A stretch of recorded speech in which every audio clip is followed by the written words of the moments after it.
For the past month, we hadn't officially moved in together, but I was spending most nights at his place, 4 or 5 times a week without fail.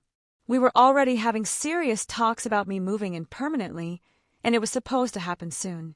Everything felt stable, like we were finally finding a rhythm I could rely on. At least, that's what I believed. Then, everything collapsed in a single night.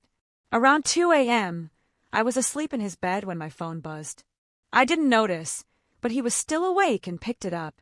The message was from a coworker. From there, he started scrolling through my phone. Most of my conversations with that coworker had already been erased. I'd been cautious, but a few messages remained, enough to raise suspicion. He woke me up, holding my phone in his hand, and asked quietly, "What's this?" Still half asleep and groggy, I brushed it off, saying it was nothing, just harmless work chat. He kept pressing for answers, but I stuck to my story. I figured it wasn't the right moment for heavy discussions, and thought we could talk properly once morning came. But that's not how it played out. Instead, he told me to pack my things and leave. I begged him to let me stay until morning.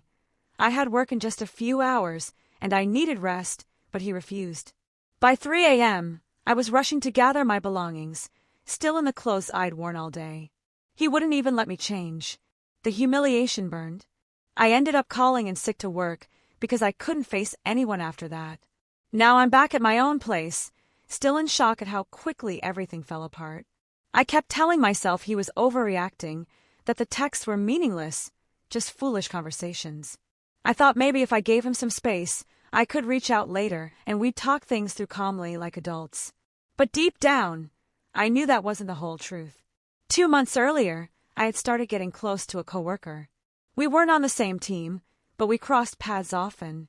One night after a group hangout, I ended up at his apartment. Another night, we hooked up in my car after staying late at work. Both encounters happened in the same week, and then it stopped. I deleted the messages, avoided photos, tried to cover my tracks. Then last night, out of nowhere, that coworker sent me a late-night "you up" text. I never even heard the notification, but my boyfriend did. He opened it. He saw enough to put the pieces together. When he shook me awake and asked about it, panic set in. I denied everything, insisted he was imagining things, that he was being ridiculous. I admitted nothing. He didn't shout, didn't argue. He just told me to leave. So I left, heartbroken, carrying what I could in my hands, still in the same clothes I had slept in. Later, I texted him an apology and asked if we could talk. He read it, but never replied.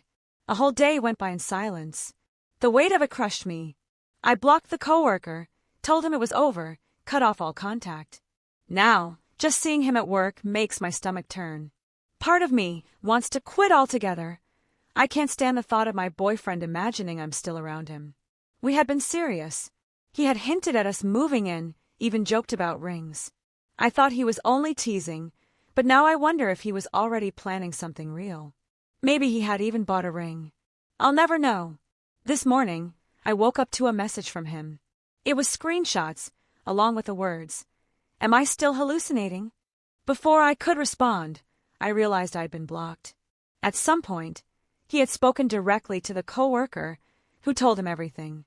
Every detail, the nights, the places, even things I had said behind his back. Awful things. About how the relationship sometimes felt like an obligation.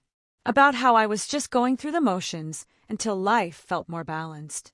He gave him vivid details, photos, proof.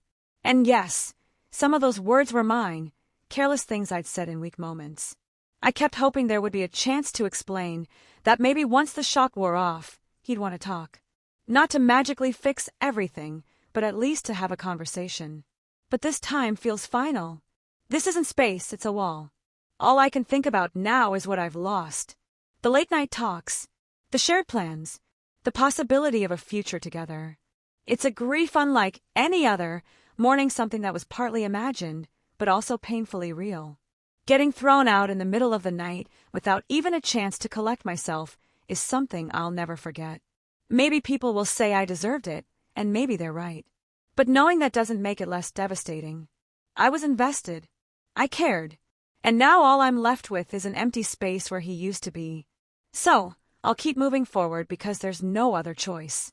Even if I never get closure, even if he never hears my side, even if I never get the chance to repair what I broke, life goes on.